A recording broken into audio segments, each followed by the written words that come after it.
Hello and welcome to this tutorial. In this video I'm going to show you how to make a bow in Minecraft. Now make sure you find a tree and break it down. You're going to get something called oak logs. Please find or craft a crafting table. Take your oak log and press it anywhere on the crafting table. You'll get something called oak planks. You're going to craft the oak planks into this straight line and you're going to get some sticks.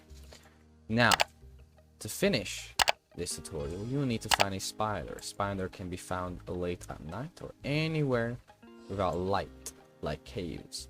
For this tutorial, I'm just going to use a spider egg.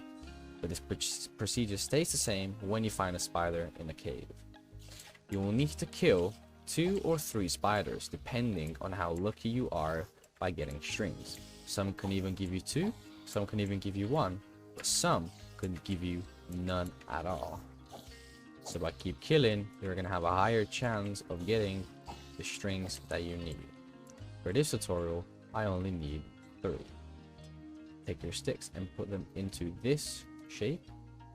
And take your strings and put them into this line. And you're going to get your bow. Thank you so much for watching. And make sure you like, subscribe. And I'll see you guys in the next video.